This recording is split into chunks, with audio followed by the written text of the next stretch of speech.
got 2 minutes left in our first session. With all due respect, seriously, to all the women that you've encountered, ladies, I'm saying this. The reason why it's worked for you is because you have chosen and to prey on low-functioning women who don't have the emotional intelligence. No, I'm going there. Who will allow you to do that, Nick? All right, y'all. So Nick Cannon here, man, he is the epitome of what I believe is completely wrong with mankind in today's time. I mean, this interview that he had, I believe Dr. Cheyenne is her name, psychologist. She was really trying to get him to understand things that what it just seems like he doesn't understand. And to be at the age that he is at, in my humble opinion, and to have the amount of children that he continues to have all over the place with different women. I think, in my honest opinion, he should not be deflecting as much as you're getting ready to see him deflect. I think that this is sad because this, what you're getting ready to see, man, Nick Cannon is an idol and has become a huge idol for a lot of young men coming up. And this, in no way, shape, or form, and I'd be interested to hear if you disagree with this, but this in no way, shape, or form should be someone that men are looking up to. Let's get into this clip, y'all. Here we go. Allows you to I'm stay comfortable with my abandonment. because you are in your dysfunctional norm that you've become comfortable But with. it's worked. It's become a superpower. But you've learned to survive in it. You're not thriving in that. That's not thriving. You're surviving in that. Okay. And so anytime you are surviving and not thriving, there is no cape. There is no superpower. There's no superpower in a lack of mental health. And there's no superpower. But it's worked for me. Like you said, I mean, you know why it worked read for you? me well. You know why it worked for you? Why? You know why it worked for you? I'm going to go there, and it's probably going to be, okay. Go ahead. This is what we got 2 minutes left in our first session. With all due respect, seriously, to all the women that you've encountered, ladies, I'm saying this. The reason why it's worked for you is because you have chosen and to prey on low-functioning women who don't have the emotional intelligence. No, I'm going there. Who will allow you to do that, Nick? And when I say allow, it's not a control. All that already starting to deflect, and you're going to see a whole lot more of this deflection as this thing goes on. I'm telling you, man. I'm telling you. It was hurtful for me to watch. It was disgusting for me to watch, pitiful, if you will, because as a man, seeing that this is what people in today's time consider to be a man, it really sheds a lot of light, man, on the direction we're moving towards. Therefore, the direction that the American family is ultimately moving towards. And it ain't looking too good. Let's keep this going, man. Deflection 101. Thing. When I say allow, I'm not saying that she sits across you and says, this is what you won't do, you're crossing a boundary. Nick. I disagree. Yes. This is why I disagree. I mean, one, because why you gonna make sure, but you gotta go in protection mode too. But I'm saying because you could say from all the high value women that I've ever but I didn't say high experienced. value. But okay, I'm giving compliments. But I'm just saying I'm like, wait a minute. for the people who are even of them being, because first of all, low-functioning woman will allow you to function low with them. Nick, you could not function that low. So this is, Nick, everyone's low functioning at some point in their life. You cannot function low with a woman of my functioning, not because I'm superior. Not because I'm superior. Listen to me. Say this really quick. Not because I'm superior to any other woman, but because I do have leverage. I've been in my field for 17 years, so we get that. But I've done the work, meaning you won't have an opportunity to get hostile with me, and you may want to flee, but fleeing would not get you a payoff with me. Wait a minute. I'm not the hostile individual. But that's my point. Did you hear what you just said? We said the same thing. You would never have the opportunity to get hostile with me. Yeah, because I control myself. Hold on. Okay. I have full control of my. But in your sense, because He's missing the point. And you're seeing how every time that she says something that's important to try to get him to understand where he's at, to get a new understanding of his situation or whatever, maybe change something, if you will, you can notice very quickly, very easily, you see how he laughs, makes a joke about it, and tries to take over the conversation, deflecting, like I said, deflecting 101. But she's talking about this low functioning, people being low functioning. Just to give you some context on that, because they're going to be mentioning this terminology a lot throughout this clip. Low functioning, essentially, for lack of better words, is just a person that does not have standards, does not have self-respect, does not have boundaries set in stone, no general foundation, because these things help us make a decision. You see, my foundation being in Christ, it helps me make a decision in life. It helps me make good choices in life. It helps me weigh the pros and cons. It helps me to have discernment so that way I can make the best decisions in my life on my day-to-day journey.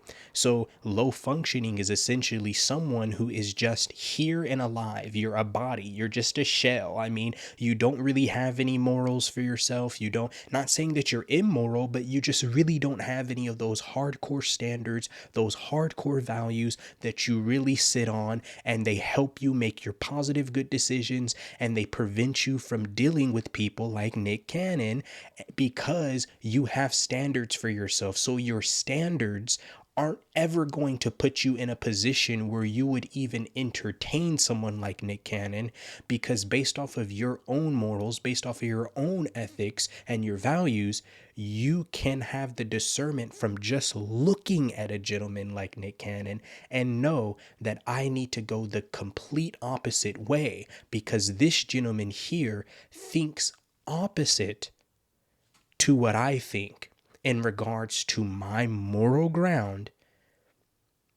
and ethical standpoints.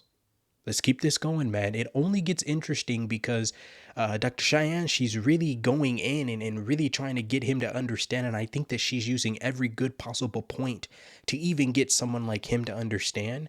But when you're stuck in your own ways, when you're stuck in your mind and you're ready to just keep doing the same things that you've been doing over and over, producing the same terrible results that you think are good because everyone praises this guy. Oh, he's such a great dad. I get it, man. I get it. But to have that many kids in that many different households and father not being there is a problem. And I'm not saying this from a judgmental standpoint. I'm saying this from experience. Okay, we'll dive into a little bit more of my personal life in another time, in another video, but trust me, I'm saying this from experience. No, I don't have 8, 9, 10, 11, all these kids running around like Nick Cannon does, but I did have a child out of wedlock at one time in my life, but I had to realize, which is what Dr. Cheyenne is trying to get him to realize, that at some point in time, y'all, things have to change, and you can't keep repeating this because it's destructive. It's destructive. So now I'm married to one woman, and I didn't keep that breakage, if you will, those generational curses, if you will, that people talk about. I didn't keep that going. Nick Cannon wants to keep this going because he's made it up in his own mind that his way of living, his way of thinking, his way of doing things, treating women, going after women, his way of looking at relationships in his own head is the best way. He's self-righteous, man. And I don't say that in a judgmental way. The proof is in the pudding. Now let's get back into some more of that pudding. Here we go.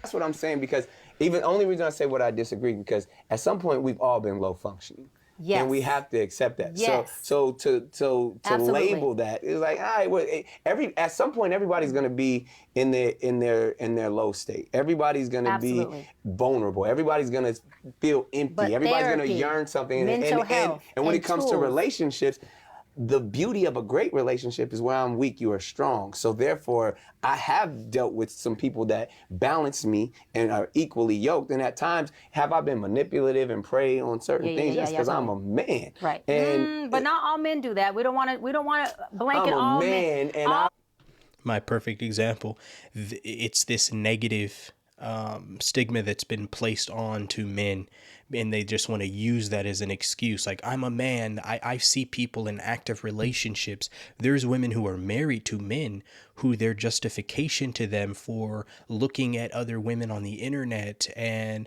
liking other women's pictures and posts and their provocative clothing on the internet, their justification is, I'm a man. We are this way by nature. Okay, I'll take that. I'll receive that. But what about you is going to change? Because there's a lot of things that by nature we may be, but that doesn't make it right. You see what I'm saying? I've had to, the other day, my wife made a comment to me. She said that, I have a very pure heart. She said, by nature, you have a very pure, you just always have had a pure heart. We talked about my childhood. We talked about some things about from when I was just a little kid, and from just, opening up and sharing some of those things. She goes, I've just realized from everything you say and all the things that I hear and all the stories and things that I know from your life, you've always had a pure heart. And what I realized is that I didn't always have that heart. But I had to ask God, man, to give me that pure heart. I had to ask him for a new heart, because I was a person that hated a lot. I hated a lot of things. I hated a lot of people.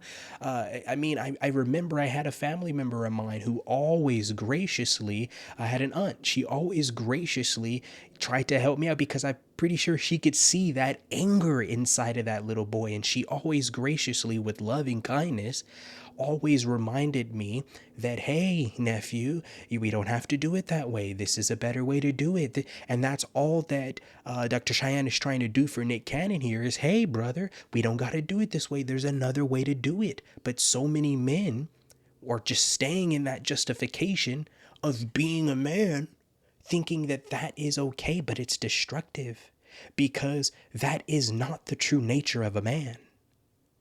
That's not. That's what the media will teach you. That's what people like Nick Cannon will teach you. Cam Newton. Those people would teach you that that's what being a man is like. But that's nowhere close. That's cowardly. It's childish behavior, actually. And it's very telling to see where our culture is going when you can look at this situation and this conversation here, and you have a man, someone who God has called as an individual to lead a home. He's called men to lead homes. He's called us to lead our families. And this gentleman can't even have a sensible conversation one-on-one with another woman. It's insane, man. Let's keep this going, though.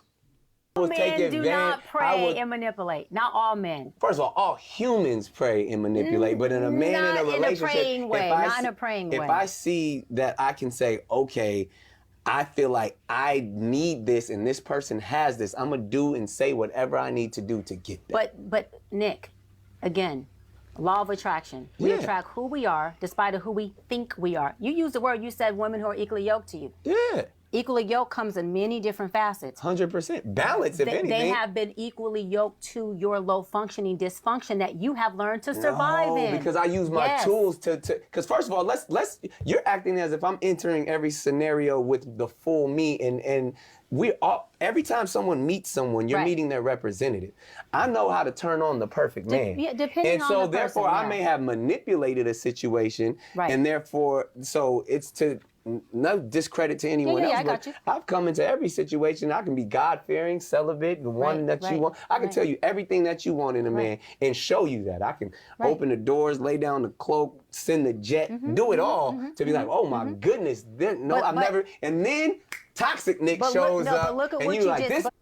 That's deception, guys. And ladies, if you're listening to this, take it right from his mouth. He's telling you that's deception. But that's why the outwardly things, which is what people like Nick Cannon spend so much attention on. I mean, look at what he has on. Look at the clothing. Look at his attire. I'm not saying there's anything wrong with looking good, but you can tell the difference of a person that focuses heavily on the outward appearance of themselves.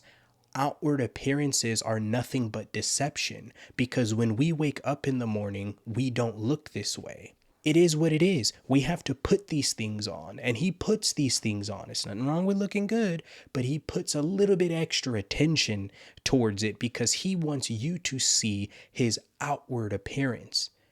And all along, you've never known the inside. That's why he said a couple months later, Toxic Nick comes out. Well, of course, Toxic Nick is going to come out because Toxic Nick is always there.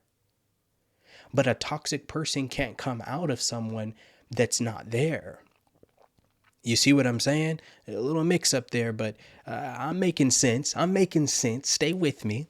But yeah, it's deception, you guys. It's deception. And it's unfortunate. That's why all the money, the gas, the trips, the planes, the jet, I'll send this. I mean, this dude literally said, like, I can be God-fearing, celibate. How can you be celibate? You got a bunch of kids. You don't just get to choose, like, oh yeah, bro, you've been having kids left and right. Like, so all it's like, now he's like, oh, I could be God-fearing. Like, so you're just putting that on as a show just so you can tell me what you want, what you need to tell me so I can give you what you want from me.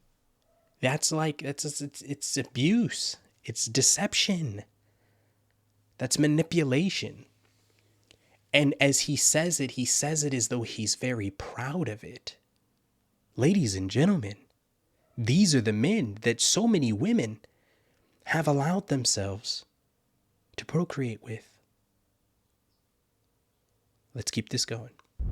Motherfucker got me. No, but he done gave me the draws and I ain't heard from him in 3 weeks. What you said is perfect. No, what you said is perfect because you named all of the low-functioning, superficial things that a low-functioning woman would fall into. Church? Women, that baby, ain't low-functioning. Baby, any woman. We going to see the Lord together. Any woman or man. Or the mosque, wherever you want to go. I know them both. Any person who's done the work, who gained a sense of self, who's worked on their pain pockets, who's worked on their trauma, are still going to be vulnerable. They're going to be vulnerable. They're still going to yearn. And late at night when you're sleeping alone, you're going to go, I wish I had a strong man to rub my back. They're going to be imperfect, but that person would want a strong, healthy, functioning man, not a low-functioning man. Sometimes a nigga with some good hands. Not a low-functioning man, no. That's what I'm saying is the difference. But every woman, you can't, Doc, you can't sit here and say that. But you're speaking from your experience, which makes it better. I'm saying. Because your experience of these women is that they fall short for a jet and a good meal and a good man who says he goes to church. And some strong hands. And let me go further, and probably a big penis. But so, okay, you said it, not so me. let me go. But again, a high functioning, I'm not even talking about value, a high functioning woman who's done the work. Explain this. I'm trying to hear what this high functioning woman is. Bro, she's trying to explain it. She's trying to explain plenty of things, but he will not allow her to speak. And even when he does allow her to speak, he does not receive anything she's trying to tell him. Deflecting 101, like I said earlier. Let's keep this going and let's see how he responds. Because he's asking her directly now. He sits back. Now he's no longer in defense, all up inside of the conversation. He's going to sit back and relax. That's body language for I'm ready to receive what you're going to say after I've asked you a direct question. So let's see what happens here. Let's go. But a high-functioning woman, you cannot send a jet and be toxic, and she will go on the She jet. don't know I'm toxic yet. A high-functioning woman wouldn't even attract you, baby.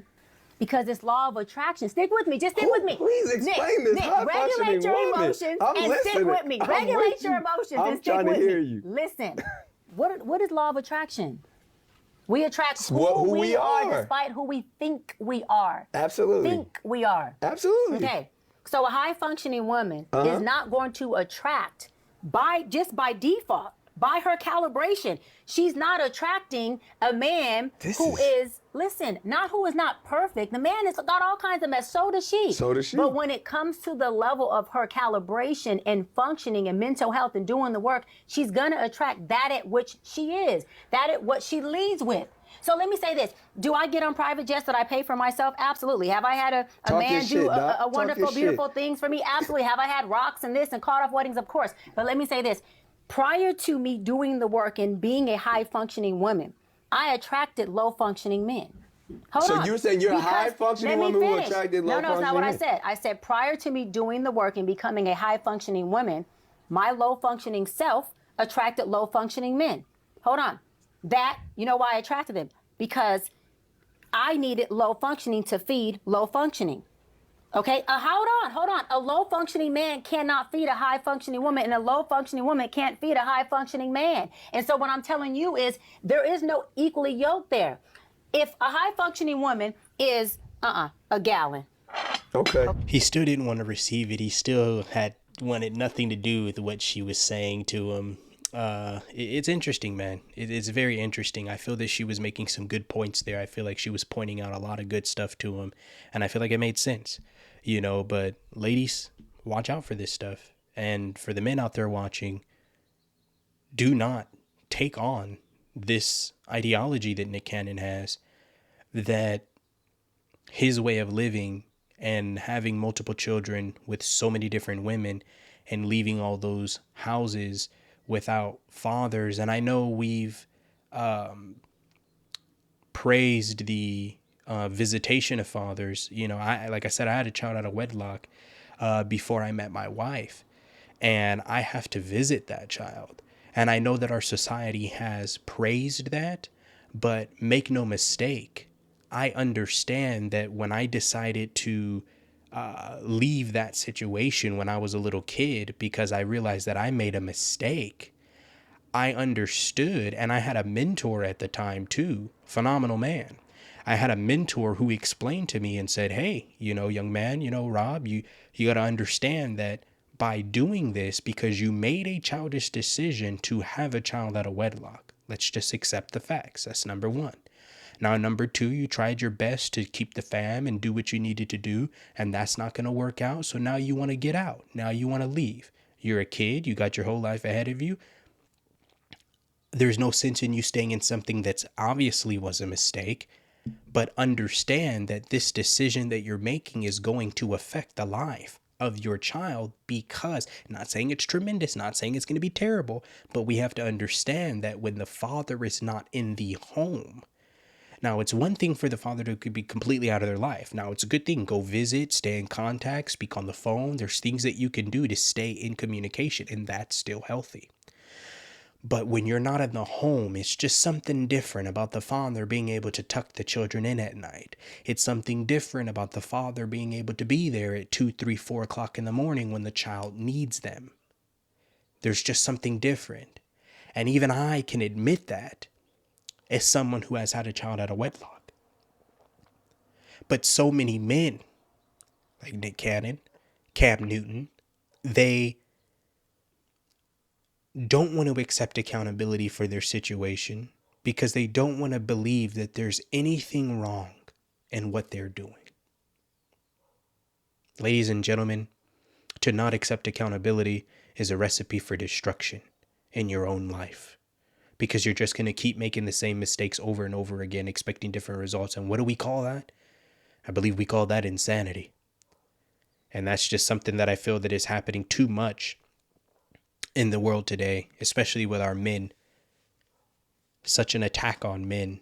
It's like, where has our minds gone, It's like, we're not the same as our grandparents, our grandfathers. We're not the same as those men.